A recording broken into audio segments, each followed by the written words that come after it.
Hi, welcome to Telugu journalist digital channel.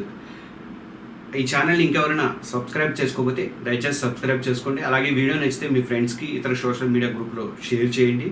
అలాగే కంపల్సరీగా like చేయడం మాత్రం మర్చిపోవద్దు. మీరు సబ్స్క్రైబ్ చేసుకున్న తర్వాత బెల్ బటన్ నొక్కితే మీకు ఎక్కువ వీడియోలు వచ్చినప్పుడు మేము వీడియోలు పెట్టినప్పుడు రావడానికి అవకాశం అనేది ఉంటుంది.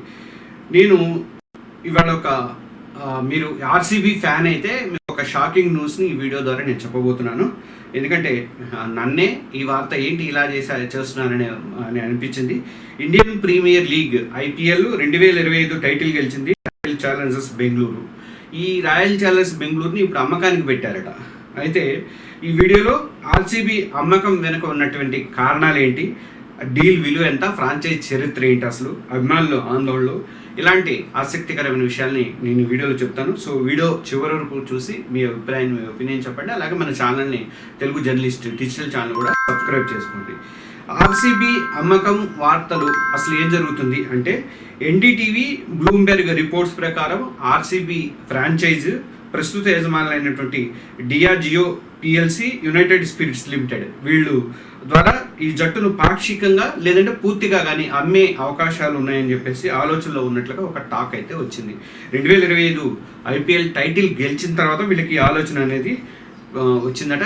అసలు టైటిల్ గెలిచిన తర్వాత ఆర్సీబీ యొక్క బ్రాండ్ విలువ బాగా పెరిగింది, మామూలుగా పెరగలేదు. ఆకాశానికి అంటిని దాని యొక్క బ్రాండ్ విలువ, ఇమేజ్ అనేది. ఈ టైంలో ఫ్రాంచైజీని అమ్మితే భారీగా లాభాలు వస్తాయని చెప్పేసి డియాజియో అనేది భావిస్తుందట. అందుకే ఈ డీల్ విలువ దాదాపు $2 బిలియన్ అని చెప్తున్నారు. $2 బిలియన్ అంటే దాదాపు 16,830 కోట్ల రూపాయలట. ఇంత డీల్కి అమ్మాలని చెప్పేసి లేదా పాక్షికంగా విక్రయించాలని చెప్పేసి ఒక ప్లానింగ్ చేస్తుందని చెప్పేసి బ్లూంబెర్గ్ అంచనా వేసింది. ఇంత భారీ రేటుతో ఈ డీల్ని ఐపీఎల్ చరిత్రలోనే ఫస్ట్ టైం అవుతుంది. అంటే అతిపెద్ద ఒప్పందాల్లో ఇది ఒక్కటిగా నిలిచే అవకాశాలు ఉన్నాయి. ఎందుకు అమ్ముతుంది ఆర్సీబీ? అమ్మాల్సిన అవసరం ఏంది? ఇప్పుడు బ్రాండ్ విలువ పెరిగింది కాబట్టి ఇంకా బాగుంటుంది కదా వాళ్ళకి ఇన్ ఫ్యూచర్లో. ఎందుకు పెంచాలనుకుంటుంది అంటే, ఈ డియాజియో కానీ ఒక బ్రిటిష్ డిస్టిలరీ దిగ్గజం డియాజియో అనేది, ఇది భారతదేశంలో ఉన్నటువంటి యునైటెడ్ స్పిరిట్స్ అనే లిమిటెడ్ ద్వారా ఆర్సీబీని కండక్ట్ చేస్తుంది. ఈ రెండు కలిసి ఆర్సీబీని నిర్వహిస్తున్నాయి. టైటిల్ విజయంతో జట్టు బ్రాండ్ విలువ పెరిగిందని చెప్పుకున్నాం కదా. ఈ సమయంలో ఫ్రాంచైజీని అమ్ముకుంటే ఆర్థికంగా లాభాలు ఆర్జించవచ్చు అని చెప్పేసి, ఆర్థికంగా లాభాలు వస్తాయని చెప్పేసి ఆ కంపెనీ భావిస్తుంది. ఈ వార్త వెలుగులోకి వచ్చిన తర్వాత, ఇవాళ ఉదయం జూన్ 10వ తారీఖు ఇవాళ ఉదయం వెలుగులోకి వచ్చిన తర్వాత ఉదయం ఈ యునైటెడ్ స్పిరిట్స్ షేర్లు 3.3% పెరిగినాయట. అయితే ఈ అమ్మకంపై ఇంకా అసలు ఫైనల్ డెసిషన్ అనేది తీసుకోలేదు, కానీ ఒక టాక్ మాట రాగానే అక్కడ షేర్లు విలువ కూడా పెరిగినాయి అనమాట. మీకు ఇంకో విషయం చెప్పాలంటే, ఈ ఐపీఎల్కి ఇది ఫైనల్కి రావగానే వచ్చింది అని తెలియగానే వెంటనే దాని విలువ కూడా, షేర్ల విలువ పెరిగినాయి. యునైటెడ్ స్పిరిట్స్ షేర్ల విలువ పెరిగినాయి. అప్పుడు 2,200 కోట్ల రూపాయల లాభం అనేది దీనికి వచ్చింది. ఒక్కసారి అమౌంట్ అనేది వచ్చి పడ్డాయి అన్నమాట ఆ షేర్ల విలువ పెరగడం వల్ల. కాబట్టి ఇప్పుడు ఇంకా పెరిగింది దాని విలువ అనేది, షేర్ల విలువ ఇంకా పెరుగుకుంటూ పోతుంది అనమాట. ఇంకా ఆర్సీబీ చరిత్రను ఒకసారి చూద్దాం, హిస్టరీని ఒకసారి చూస్తే, ఆర్సీబీ అనేది 2008లో ఐపీఎల్లోకి అడుగుపెట్టింది. మీకు అందరికీ తెలుసు. మొదట ఈ ఫ్రాంచైజీని విజయ్ మాల్యా తీసుకున్నారు. కింగ్ ఫిషర్ రిలయన్స్ యజమాని అయినటువంటి విజయ్ మాల్యా తీసుకున్నారు. అయితే మాల్యా ఆర్థిక సంక్షోభంలో చిక్కున్నాడు. ఆయన ఐపీఎల్ అయితే పెట్టలేదు, కానీ ఆయన చిక్కుకోవడంతో 2013లో ఈ డియాజియో ఈ ఫ్రాంచైజీని సొంతం చేసుకుంది. ఇందులో మెయిన్గా విరాట్ కోహ్లీ కానీ, ఏబీ డివిలియర్స్ కానీ, గ్లెన్ మాక్స్వెల్ లాంటి స్టార్ ప్లేయర్ని తీసుకున్నారు. దాంతో దాని యొక్క విలువ అనేది, ఆర్సీబీ అనేది ప్రపంచవ్యాప్తంగా అభిమానుల్ని సొంతం చేసుకుంది. భారీగా అభిమానులు అయితే దానికి అయ్యారు. తర్వాత 2025లో ఫస్ట్ టైం ఐపీఎల్ టైటిల్ గెలవడంతో ఇక ఆర్సీబీ అభిమానులకి చిరస్థాయిగా నిలిచిపోయే ఘట్టం అది అనుకోవాలి. అయితే ఇక్కడ ఇంకొక విషాదం కూడా జరిగింది, అది కూడా చెప్పుకోవాలి మనం ఇక్కడ. ఐపీఎల్ 2025 టైటిల్ గెలిచిన తర్వాత బెంగళూరులోని చిన్నస్వామి స్టేడియంలో ఏర్పాటు చేసినటువంటి మీటింగ్, ఆర్సీబీ విజయోత్సవ వేడుకలు జరిగాయి. ఈ వేడుకలు అనేవి సంతోషంలో సాగలేదు. ఎందుకంటే 11 మంది తొక్కిసలాట్లో అభిమానులు ప్రాణాలు కోల్పోవడం అనేది అందరినీ కలిసివేసింది. ప్లస్ ఆర్సీబీ మీద కేసులు కూడా అయినాయి, వాళ్ళ మీద కేసులు కూడా పెట్టారు.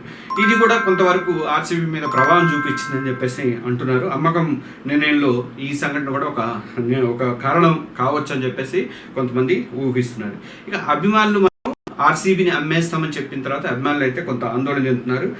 ఎందుకంటే కొత్త యజమానులు వస్తే జట్టు నిర్వహణ ఎలా ఉంటుంది, ఇప్పుడున్నటువంటి స్టార్ ప్లేయర్స్ ఉంటారా లేదా, మరి కొత్తగా ఎంపిక చేసుకున్నటువంటి ప్లేయర్స్ విషయంలో అంత ఫ్రీడమ్ ఉంటుందా, మంచి వాళ్ళని ఎంపిక చేస్తారా అన్నది కొంత ఉంది. బెంగళూరు బ్రాండ్తో ఉన్నటువంటి ఐడెంటిటీ మారిపోతుందా, వేరే వాడు హైదరాబాద్ వాడు లేకపోతే ఇంకోడు ఉంటే అమరావతి వాడు ఉన్నారనుకోకుండా వాళ్ళ పేరు మీద వెళ్ళిపోతుందా ఈ ఆర్సీబీ ఉండకుండా అని చెప్పేసి ఐడెంటిటీ మారిపోతున్న బెంగళూరు అనేవాళ్ళు ఇప్పుడు బెంగళూరు వాళ్ళందరూ కూడా ఆర్సీబీని ఓన్ చేసుకున్నారు, కర్ణాటకలు మొత్తం కూడా.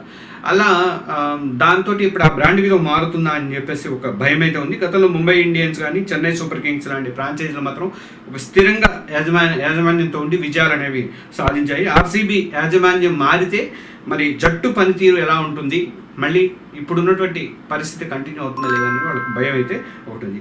ఇక భవిష్యత్తు సంగతి ఏంటని ఒకసారి ఆలోచిస్తే ఈ అమ్మకం ఆర్సీబీ డీల్ కనుక ఫైనల్ అయితే మాత్రం ఆర్సీబీ ఐపీఎల్ ఫ్రాంచైజీలో అత్యంత విలువైన జట్టుగా మారే అవకాశాలు అయితే ఉన్నాయి. కొత్త యజమానులు ఎవరు వచ్చినా సరే వాళ్ళు ఆర్సీబీ బ్రాండ్ను అభిమానుల ఆకాంక్షలు గౌరవిస్తారనే మనం అనుకోవాలి. ఎందుకంటే ఈ డీల్ మీద లేకపోతే మరి ఆర్సీబీ పేరు మార్చినా లేకపోతే ఇంకొక స్థానం మార్చినా ఏది మార్చినా కూడా దాని బ్రాండ్ విలువ దెబ్బతినే అవకాశం ఉంది కాబట్టి అది కంటిన్యూ చేస్తున్నారని మనం అనుకుందాం. అలాగే ఈ డీల్ మీద మరిన్ని అప్డేట్స్ నేను ఎప్పటికప్పుడు మన తెలుగు జర్నలిస్ట్ డిజిటల్ ఛానల్లో అందిస్తూ ఉంటాను. కాబట్టి మన ఛానల్ని ప్రతి ఒక్కరు కూడా సబ్స్క్రైబ్ చేసుకోండి. అలాగే బెల్ నోటిఫికేషన్ని కంపల్సరీగా ఆన్ చేయండి. ఈ ఆర్సీబీని అమ్మకం గురించి మీరందరూ ఏమనుకుంటున్నారు? ఒకవేళ కొత్త యజమానులు వస్తే వాళ్ళు ఇలాగే కంటిన్యూ చేస్తారా, జట్టును మరింత బలోపేతం చేస్తారా కొత్త వాళ్ళ మంచి వాళ్ళని తీసుకొని, లేదా ఆర్సీబీ బ్రాండ్ ఐడెంటిటీ మారుతుందని చెప్పి మీరు ఏమైనా అనుకుంటున్నారా, భయపడుతున్నారా? ఇలాంటివన్నీ కూడా మీ కామెంట్స్లో తెలియజేయండి. ఈ వీడియో నచ్చితే మాత్రం కంపల్సరీ లైక్ చేయండి. మీ ఫ్రెండ్స్కి ఇతర సోషల్ మీడియా గ్రూప్లో కూడా కంపల్సరీగా షేర్ చేయండి. మా ఛానల్ మాత్రం సబ్స్క్రైబ్ చేసుకోవడం మర్చిపోవద్దు. ఇటు బస్సులో కూడా ఇంకా నెక్స్ట్ వీడియోలో మళ్ళీ కలుద్దాం. Thank you.